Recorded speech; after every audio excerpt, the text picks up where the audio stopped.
Okay, so it is election season 2024. It's time to do it. Time to start talking about things again because I absolutely can just barely take it.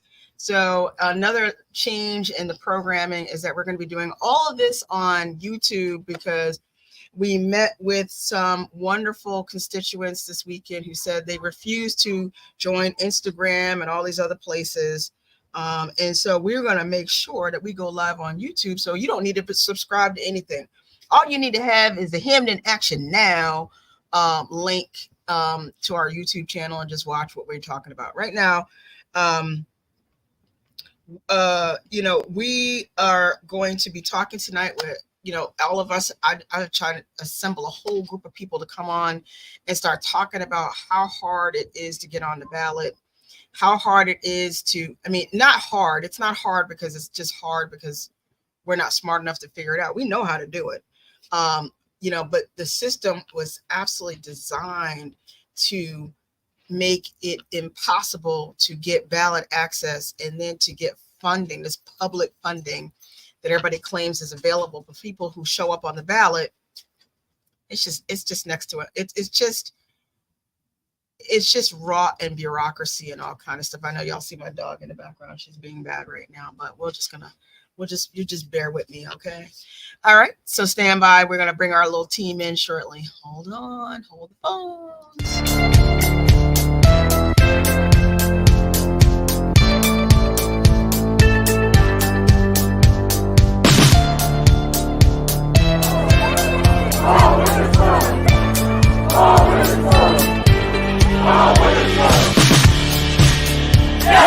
Let's go! Ho, ho!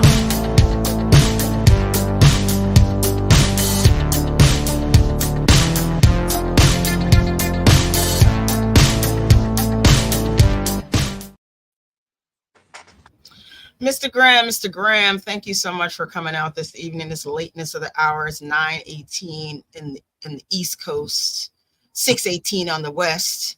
So whoever's watching us tonight, we just want you to understand it doesn't matter what time it is. We still got to have these conversations. How you doing this evening? How's Bridgeport holding down the fort? Bridgeport's holding down. We're bouncing around. We're doing what we have to do. We have some things going on here. Election is the biggest thing, but I think more and more individuals needs an education this election process, especially with now, with the presidential election looming. The local elections are the things that really control our lives on a day-to-day basis. And I'm not certain, speaking for myself, I'm not certain that a lot of individuals actually know the election process and what it entails. Also that in Connecticut, I think last year, the year before, we have early ballot that you can vote early now, early voting. Yes. We fought for that. We fought for it. We got it. How about that? Wait a minute. But remember when we did that press conference out in front of the town hall in 2020, that was us. Yeah. We did that.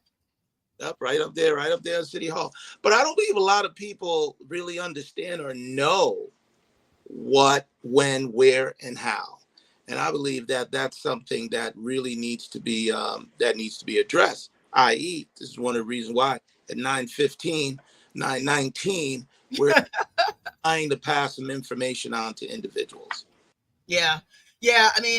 So what I did today, and I think I emailed it to you because I want to make sure, because we're knocking doors for everybody. We are Hamden Action Now supporting Shelley Davis, who is running for Senate in the 2nd Senate District, representing Bloomfield, Windsor, and Hartford. Where also Hamden Action Now is also supporting vehemently Shelley Davis, Lori Sweet, who's running in the 91st District. We're also supporting the Abdul Asmano, who is replacing Robert Porter in the 94th District. And so we have Dan Garrett, who is actually running. Oh, there's Shelley Davis with her bad self. There she is. I see you, Shelley Davis. we got so many candidates that Hamden Action Now is working with and supporting and encouraging. And so one thing I did today is I went on to the Secretary of State's website because I wanted to get the actual information that tells me about early voting. And so what I did is I went onto the website, I got the link. So what I'm doing is when we're doing our phone banking, the first thing we're telling people is, hi, we just want to let you know early voting is here. And we did that. Remember, Robin, I was just telling Edgar, remember that press conference we did in front of the town hall in Hamden in 2020? And you were out there and everybody was talking about how important it was to do no excuse absentee and early voting. And here it is, 2024, right here. Here it is. That's right. Here it is. It says right here, early voting, 7 days. Full effect. We get 7 days. So from August 5th to August 11th, everybody can go. Now, the regular hours are 10 a.m. to 6 p.m. And then August 6th and 8th, they're doing 8 a.m. to 8 p.m. So when we're doing our phone calls to our constituents to invite them out and support Shelley Davis, who is going to show up on line 1B on the ballot in Hartford, Windsor, and Bloomfield, that we want to make sure people know about early voting, because most people we talk to on doors, first of all, they don't even know there's a primary, number one. And then number two, we want to make sure that they know that there's a lot of convenience that's been now set up for people to be able to get to the polls on these early hours. So, and then they also have here on the Secretary of State's website, they talk about on August 2nd by noon is a deadline. If you're unaffiliated, you still have time to register to vote as a Democrat. So you can partake, because we do in Connecticut, we have the most restrictive voting laws in the country. We have closed primaries, so you can't go, you won't get an invite to vote on August 13th unless you're a registered Democrat. That's right. This primary is about the Democrats. This is all about us. Okay. So then it says August 12th at noon is a deadline for registering in person with the registrar of voters. So you can register in person with your registrar, but it's got to happen the day before at noon. The other thing I want to talk about, I got from the Secretary of State's website, is that you don't need to get an application for an absentee ballot. If you're going to be out of town, you're not going to be physically here, or you have a medical procedure or something happening, or you're just disabled, or you're watching a child or an elderly parent and you can't get out, I would fill out one of these bad boys right here. You could actually go to the Secretary of State's website and you don't even have to get the absentee ballot. You can request your absentee ballot right from the website. And that is at myvote.ct.gov/getmyab. Follow that. I'm going to put all this on the Hamden Action Now Facebook page. I'm going to do a nice little thing so everybody can just go there. We're going to encourage everybody to go out. Now, I don't know if y'all know, but last in March, I think it was March, at the presidential primary, Hamden led the state in people turning it out for early voting. Wow. Hello. And you know why? The word out, and we're doing it now. We're telling, the first thing I tell people on doors is, did you know that there's early voting this year, and you can just roll in from 8 to 8 on a weekday, or you can go on a Saturday from 10 to 6 and just, there's no line, there's no waiting outside some cold building when it's raining. It's wonderful. I mean, this is a really huge thing for people, because nobody got time to go. I mean, how do you get 3 million people into these little polling stations between 6 a.m. and 8 p.m. in one day? It's just impossible. Like, people go in there and they get the ballot. It's like going to McDonald's. You're like, well, I already know what I want when I get there. People usually know who they want to vote when they get in that door. They get in there and they be in that little thing, a little cardboard cubicle. And I'm like, now, let me tell you what else is happening this year, because I want to make sure everybody's fully informed. The illustrious Representative Porter was a part of the delegation that now we have the Connecticut General Statutes, and I'm going to tell you, Section 9-436D is also talking about you now have the right to send the candidates can send a list of people that they want to go monitor the polls on the inside. So, because I don't know if y'all heard about what's going on in Bridgeport for years, all sorts of shenanigans was going on. So now the Connecticut General Assembly got involved and said, you know what? We're going to put together some legislation. So the town of Bloomfield already sent Shelley Davis these letters saying, by Friday, 2023, please send us the list of desired people you'd like to monitor the polls. So when they show up to the polls, they need to show ID, and they could just get the little chair and they could just sit down and they can just chill, and it's all good, and just watch and see if it kind of crazy. Somebody shows up with a big old basket of ballots or absentee ballots, which is always the favorite. Just go shove them in the machine. We gotta make sure that doesn't happen. What's that deadline day? What's the deadline? That deadline is Friday, July 23rd, 21 days prior to the primary. You have to submit your list to your registrar of voters to tell them in writing who you want to be monitoring the polls at various polling stations. July Tomorrow. That's it.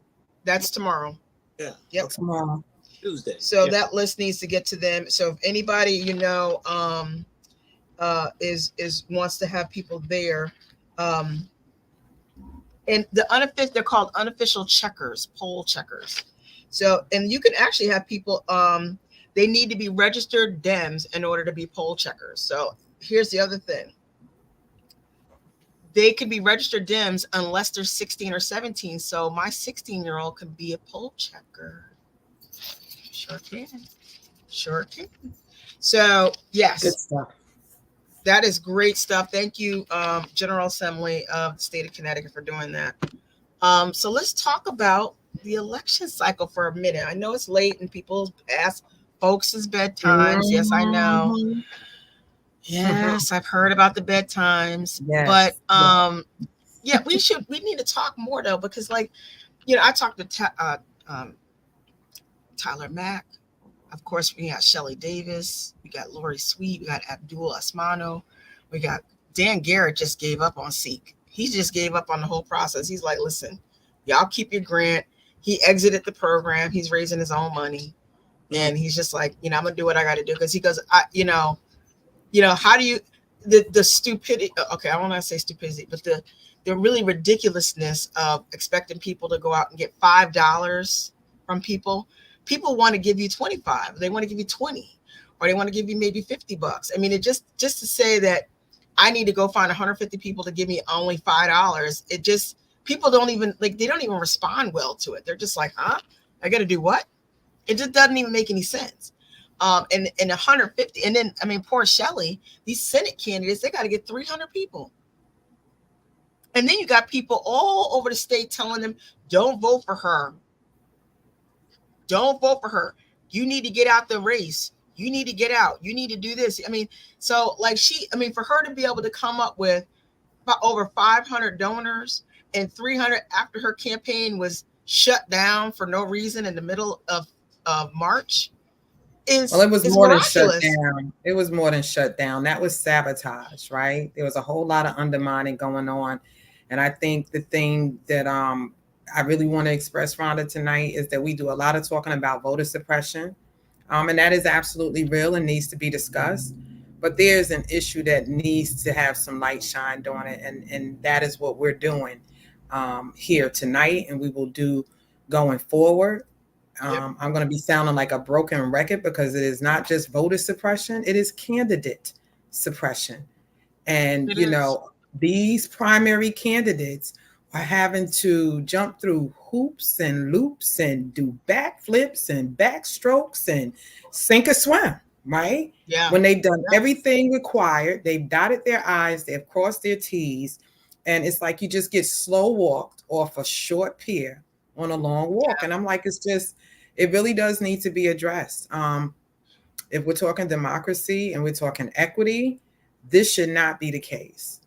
Should not. Yeah, I mean, I think that, the candidate suppression, it's just so, I guess the word I'm looking for is kind of diabolical, because it's kind of tampering with the ballot. Like the ballot is like, it's not even, if you keep telling people not to run, you shouldn't run, you need to get out the race, you're going to cause this or you're going to cause that. And then you have the Seek process, which is another part of the suppression where we were physically told on Tuesday the 16th we were good within district.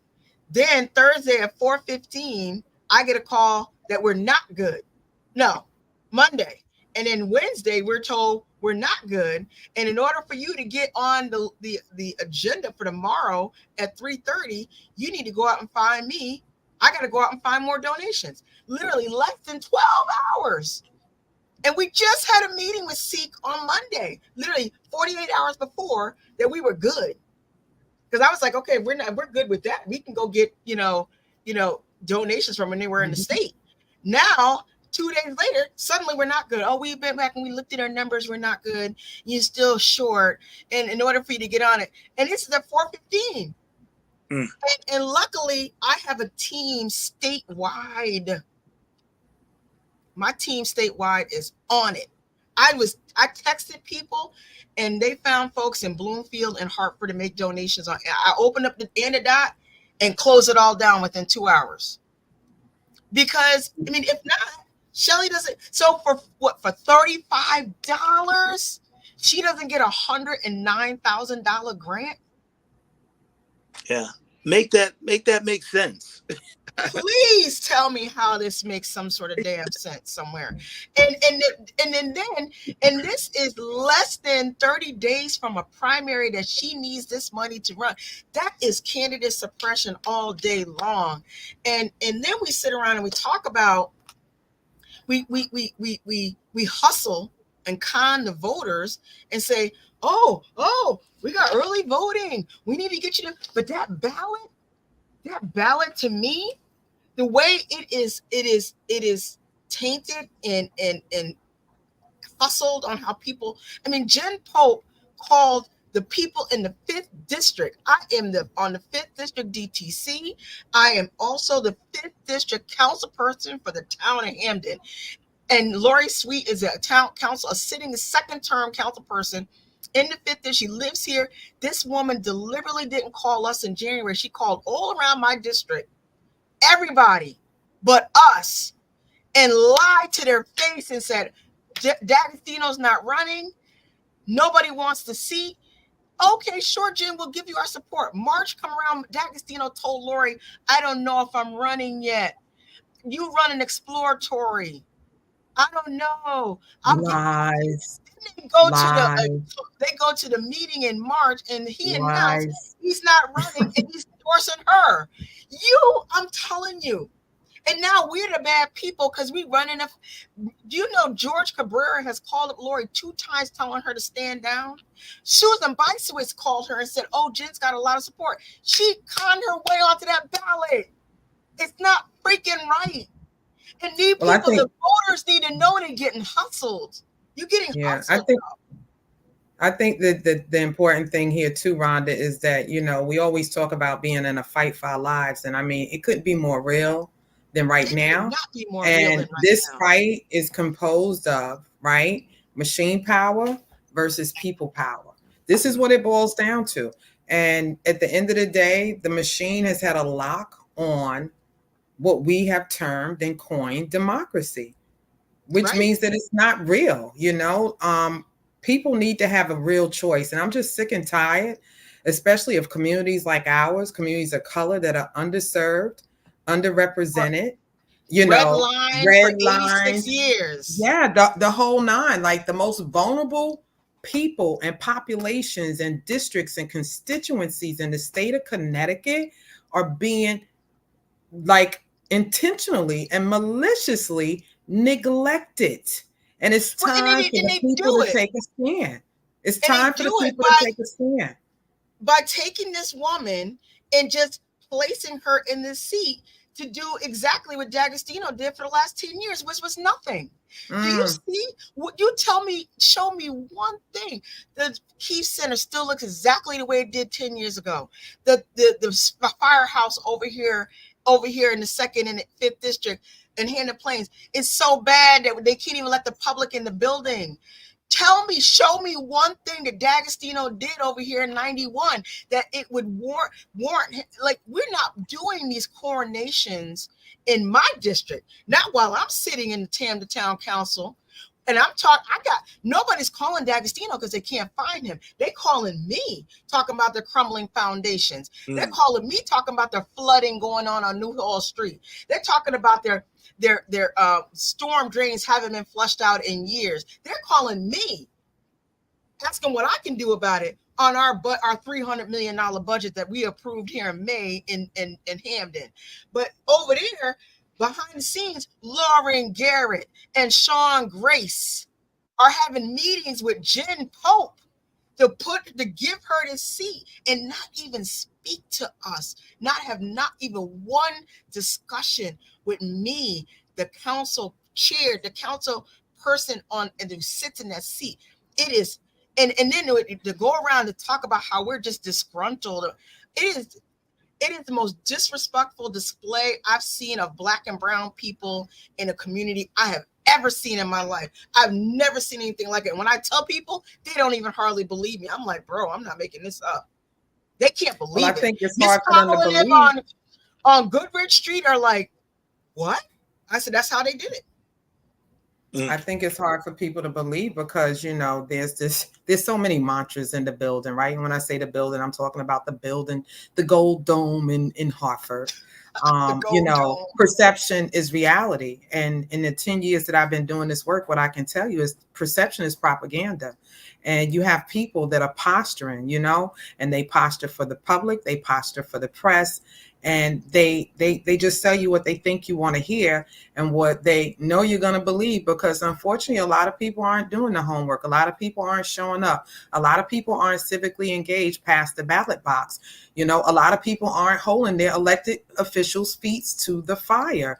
And it's easy for them, to get away with this kind of stuff. But I say, now's a good time to really make sure that people understand exactly not only what's going on, but what's been going on. This is historical. This is nothing new. This is historical in our community. Robin, how does our community continue to look like this for generations?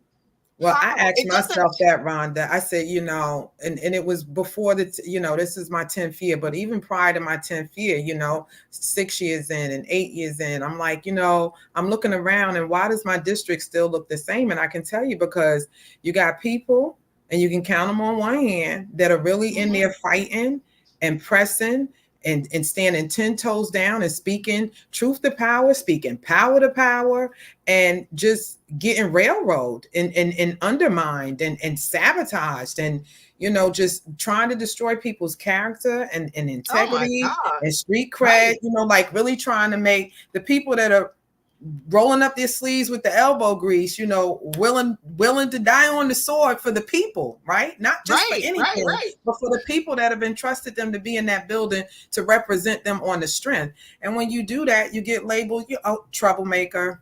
Oh, you need to go along to get along. Stop rocking the boat, play the game. And I'm like, what game? This is people's lives. What game? These are people's lives. So if that's the vernacular you want to use and you want to talk about playing a game, well, guess what? Rep Porter didn't come to play the game. She came to change the game. And that's what it's all about. You know what I'm saying? Really changing the way things are done, because one thing for sure and two things for certain. This system is not broken. This system is operating exactly the way it was designed to operate. It was by design, by intentional and malicious design, targeted design, and it just has to be undone. And what we need are people like Lori and Abdul in the building that have a backbone, right? Won't bend and break, won't give in, won't play the game, won't go along to get along, but will actually stand 10 toes down for the people. And what it is they need, their concerns, their issues. Where's the funding? Where's the resources? When we look at the money and how it's been spent, over these last 4 years, we got billions of dollars into this state for ARPA funding. American Rescue Plan Act money.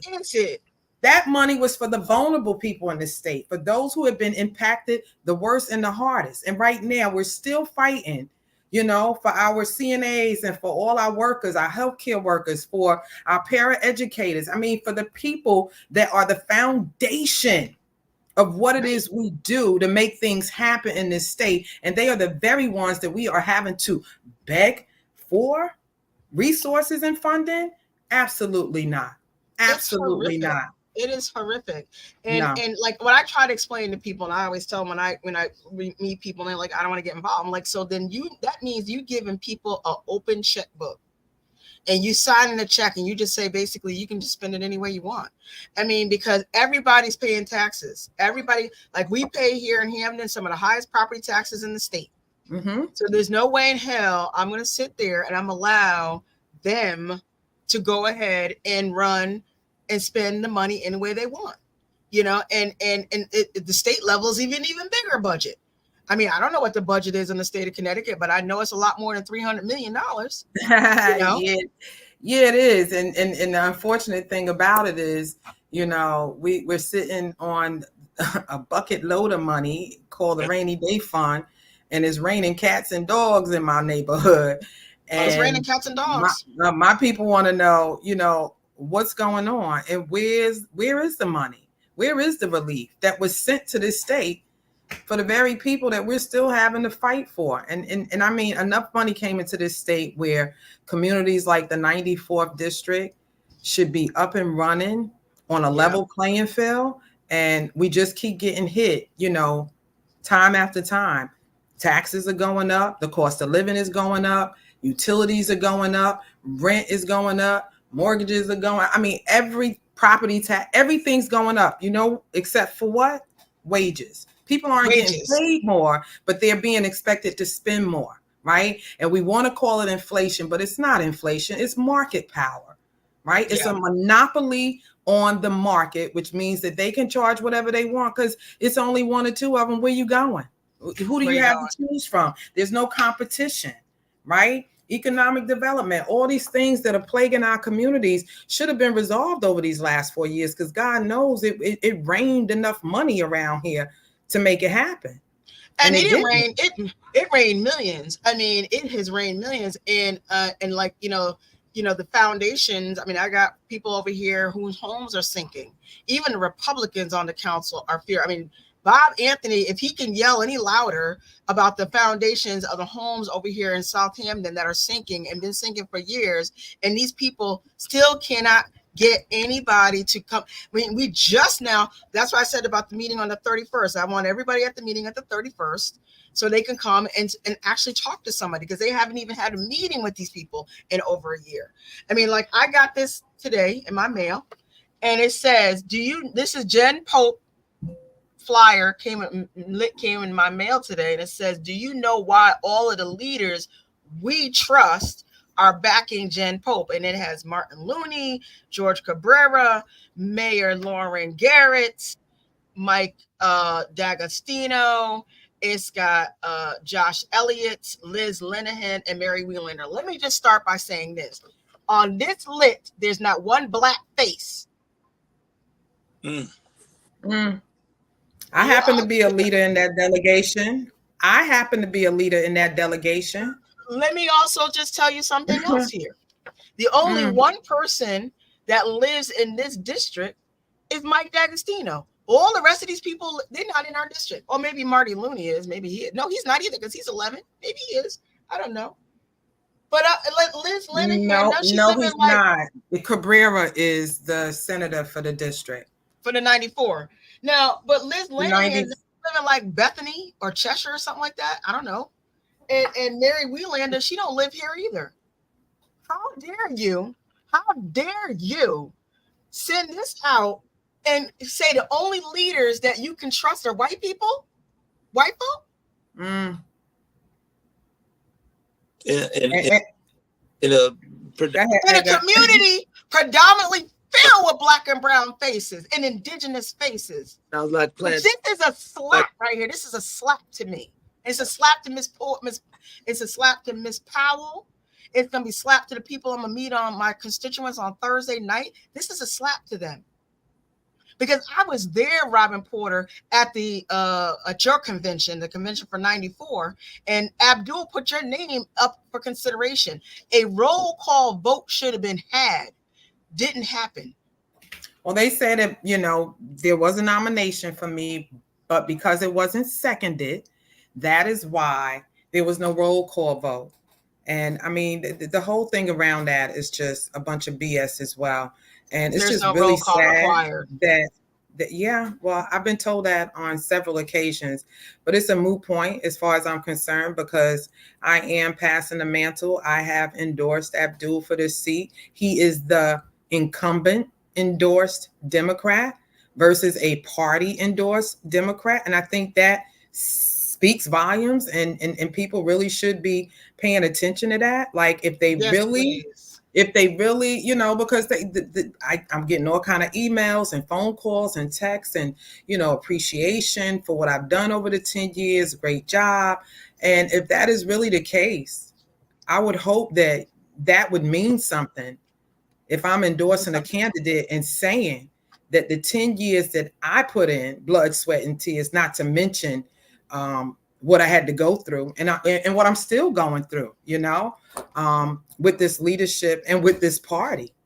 In fact, I mean, because they still around here trying to burn your name down. Seriously the person that I'm endorsing, that I'm saying I am confident will go in there and advance the work that I've done over these 10 years. If that doesn't mean anything, I mean, I don't know what should. I don't see your name here on this list, so sorry. Well, those aren't the folks I roll with, and it ain't because it was of my choosing, It's been said that I distanced myself from, my party, but the truth of the matter is I didn't do the distancing. The distancing was done to me. Yeah.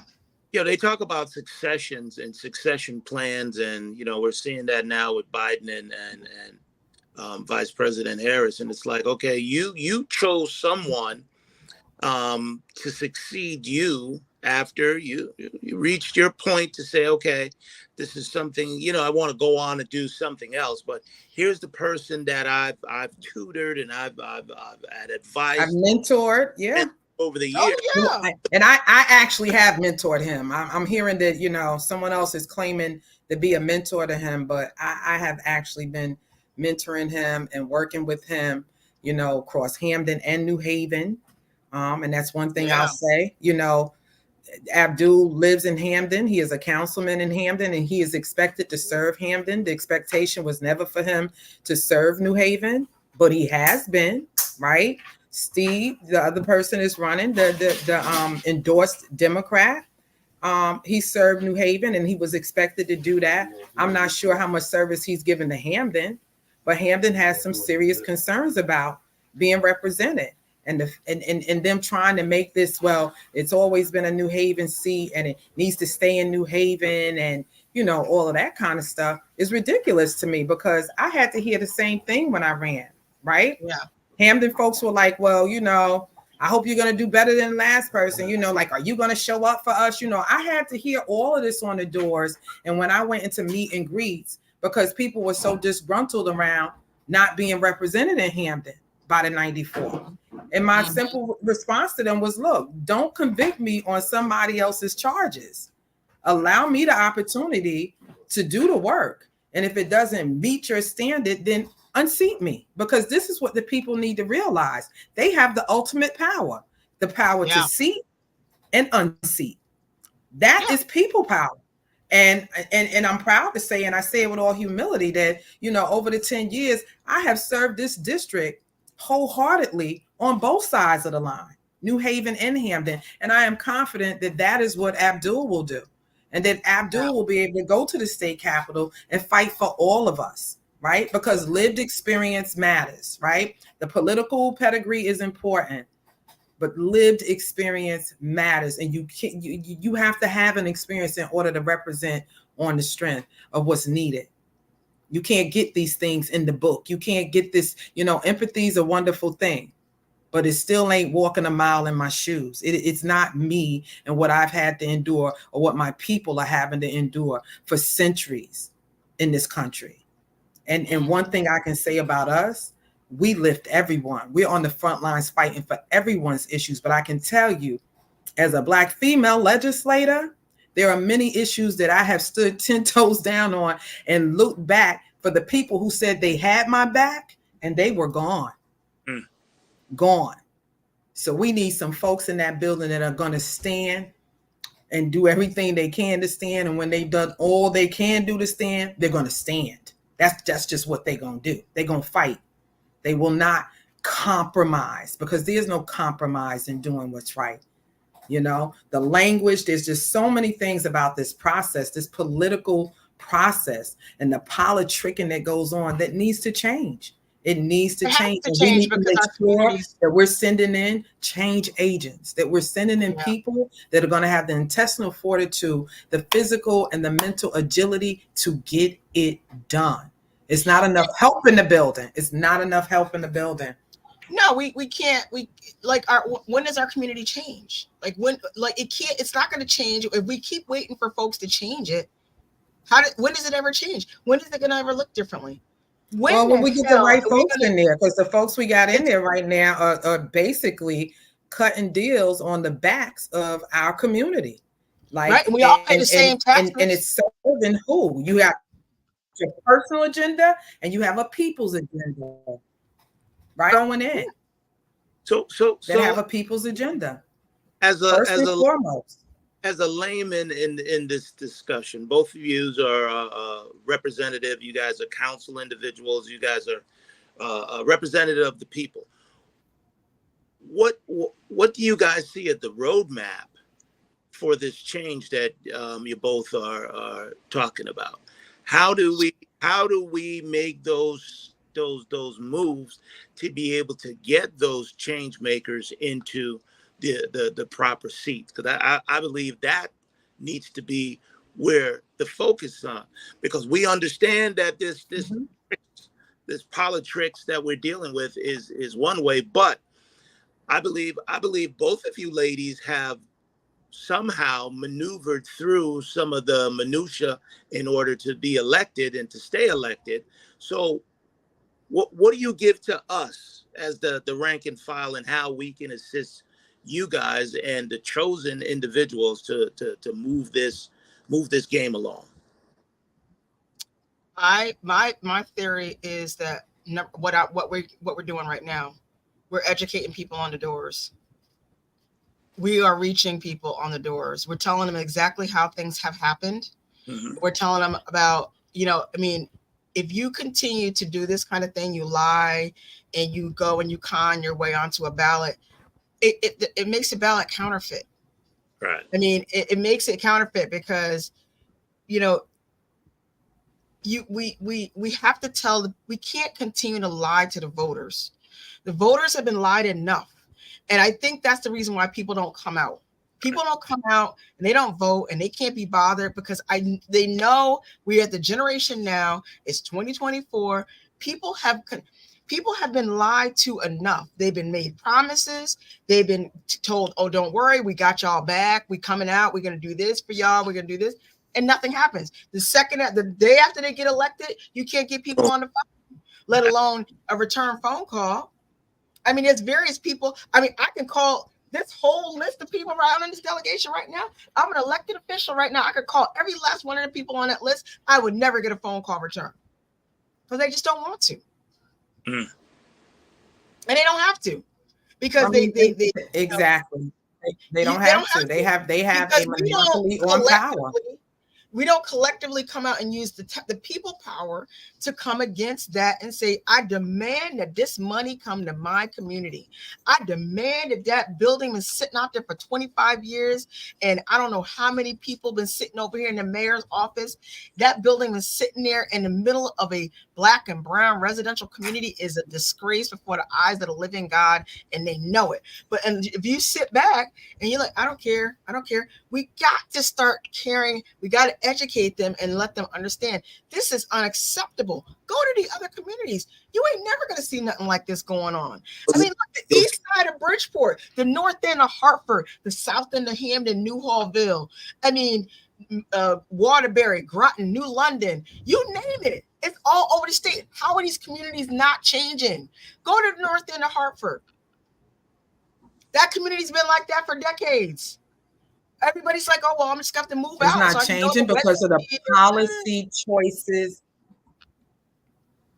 It's not changing because of the policy choices that are being made. Poverty is a policy choice, right? Yeah. Substandard education policy choice. Substandard health care, policy choice. No affordable health care, policy choice. Black maternal health and the fact that Black women in New Haven are dying 7 to 10 times more likely than white women is partly policy choice, but rooted and grounded, all of it is rooted and grounded in racism, right? So until we get people that are going to be honest and come to the table and really work in a bipartisan way, because we throw that word around a lot, but cutting deals ain't bipartisanship. I'm sorry. Agreeing on things because it is the right thing to do, and because there's a full understanding, and you've been well informed. Now you can make a well informed decision.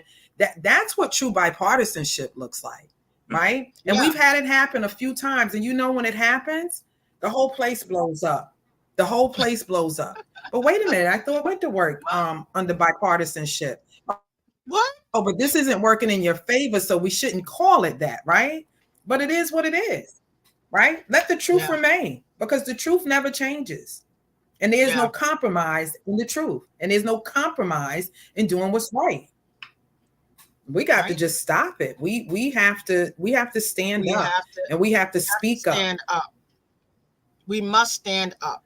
We must stand up. I read some, like with all the stuff I've been going through, there's one quote that has really and continues to resonate like throughout my entire being. It was Zora Neale Hurst. She said something to the effect, and this is verbatim, not to suffer in silence, because if you do, they'll kill you and say you enjoyed it. Yeah. Mm-hmm. Yeah. Yeah, that's part of my lived experience, right? Yeah. I mean, that's part of the lived experience. I just don't want to keep everybody too long. I know we're at 42 minutes, but we have to talk more about this. I mean, just the steps.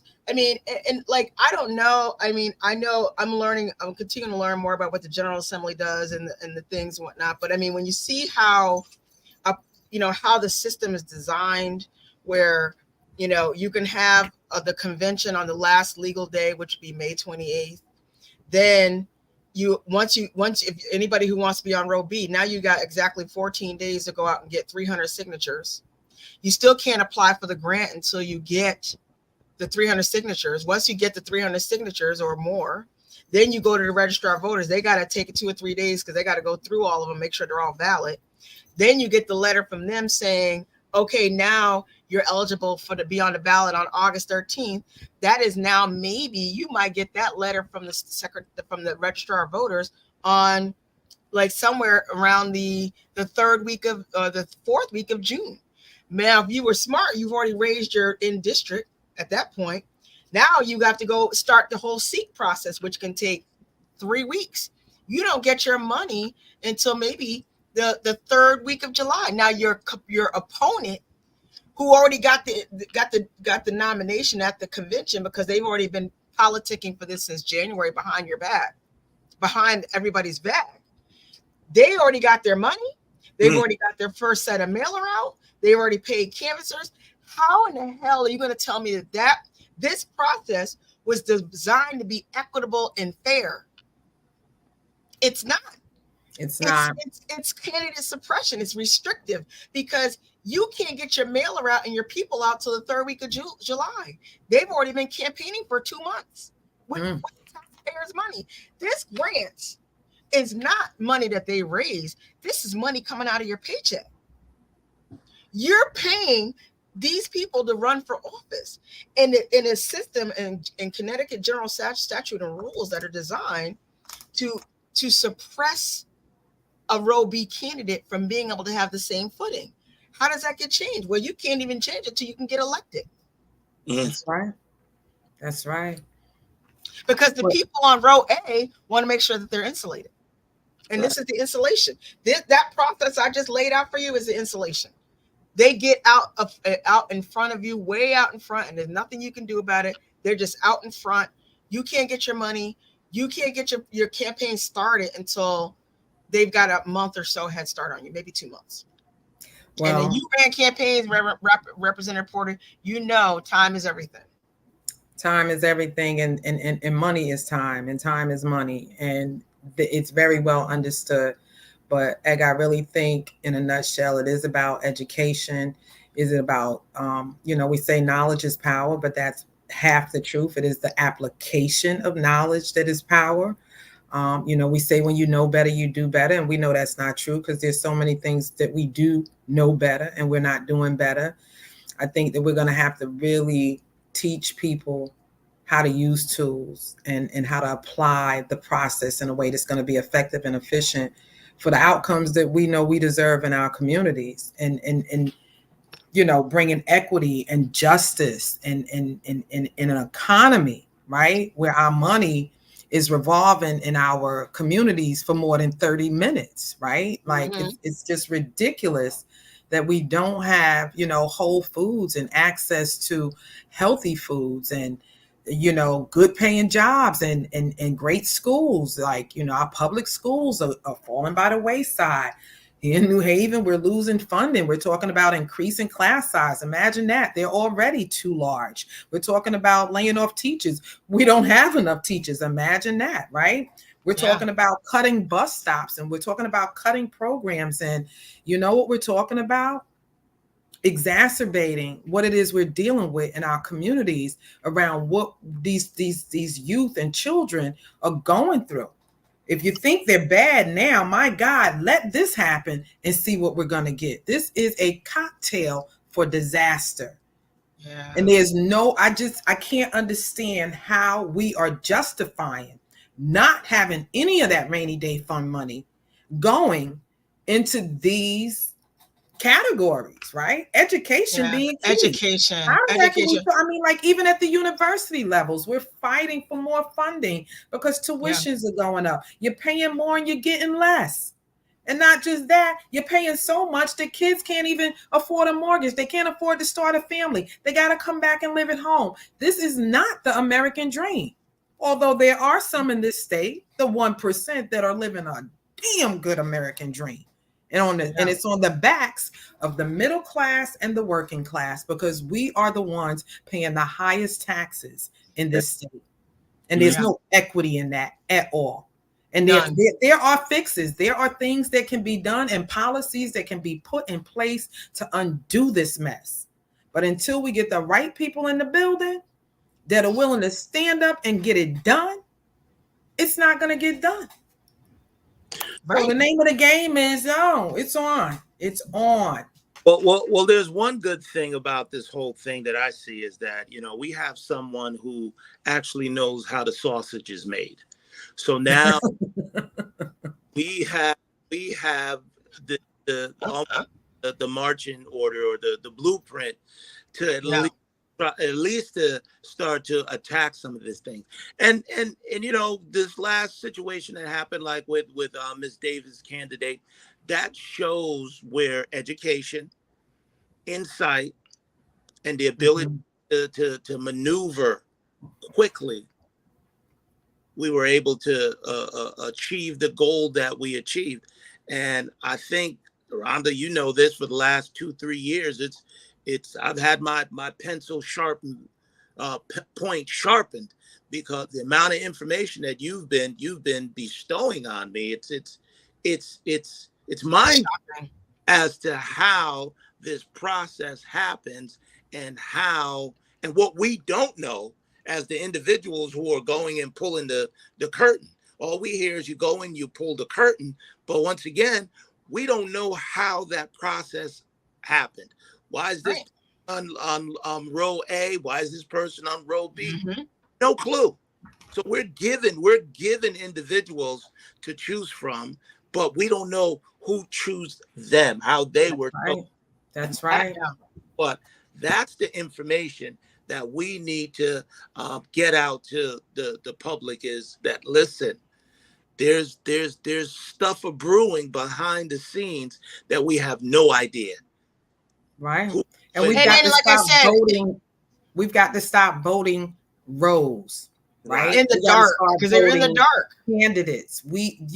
This is not about what row you're on, right? And this is not about the importance of a party endorsement. It should be about a people endorsement. Right. Who are the people endorsing? Who do the people believe in? And how are the people being made to have a choice in this? And is it a real choice or is it a Right. fabricated choice? And I think we know the answer to Fabricated. that, right? But at the Yes. end of the day, what I will say is, the mantra around vote row A all the way, we have to get away from that. We must get away from voting blindly for people simply because they're on row A. I say, vote your candidate, do your homework, find your candidate, and whatever row that is, that's the row you vote, period. Right. Vote the person. And see if you can get your candidate on the phone. If you think you can get your candidate on the phone and they'll actually turn your phone call and have a real lucid conversation with you, that's your candidate. And I don't care what row they're on. That's right. If you can't get them on the phone and all they get back to you is one of their little campaign people, then there's your answer. So the slogan should be vote the person, not the line. Mm-hmm. Yeah, vote the person, not the row. Right. Vote the person, not the row. Yeah. That's right. So, find your person, find your people. I mean, as we continue, like I said, August 13th is right around the corner. Early voting starts on August 5th. Today is July 22nd. August 5th is the end of next week, sort of, right?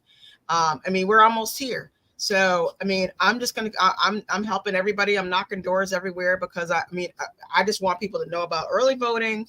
I want them to know about the candidates that we're supporting and what their goals are and what their plans are for the district once they get elected. And I'm trying to get the candidates out to meet the voters and talk to them, hear about their families, hear about their situation. What are they going through? How are they paying their bills? Do you guys know how many disabled people in Connecticut are disenfranchised at the polls? Because it was for years, it was so hard for them to get an absentee ballot, get it, fill it out, an application, get it back, then get the ballot and all that. The disabled community, those that are dealing with, physical impairments, either visual impairment or hearing impairment, they are the most disenfranchised, I believe, in the state of Connecticut. People who are caring for elderly parents who are dealing with dementia and Alzheimer's, they can't leave them alone. They're disenfranchised. Children with special needs. These people are never considered. You know who else is really being disenfranchised in the state of Connecticut? Those who are Spanish speaking. Mm-hmm. Or just another language, because we or have any language. Portuguese, because Spanish. We tried right now. I sent up the seat 2 times to ask, could I get the Form A donation form? I paid somebody, a translator company, to translate it and give me a certificate that it was certified. I never got a response back. So I was never able to give my certification form to a Spanish speaking individual and know with assurances that they were able to read the legal language. I could give it to them and somebody could explain it to them, but that's not, in my book, that's not legal. Here, let's give them the form in their language so they can read it and make a donation. We didn't ever get that form back approved by SEEK. And we sent it to them in June, and we could have gone to them and said, here's the form. I have to go through getting SEEK's approval to change the anecdote into Spanish. Let me ask you a question. So these people are disenfranchised.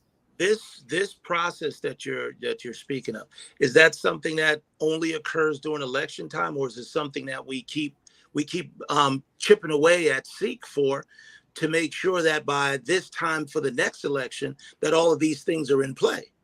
Yeah, I'm going to continue. Like, I know they were saying, oh, well, you don't really need it because it's almost done. No, I need it. I need this form to be shared. This is a service that should be provided for every single election that happens in the state. And you should have in various languages. How do we disenfranchise taxpayers and potential voters from being able to donate to their candidate of choice because we don't have the forms translated in that language? If you go to SEEK's website right now, there's no option to change the language, I don't think. So how do you, it just blows my mind how we do here in our state and how we disenfranchise people with disabilities and people with all, I know, Robin, I'll let you go, but I can go on and on, but it's when you see that 500,000 people don't come to the polls, you know why. Right. Well, right. yeah.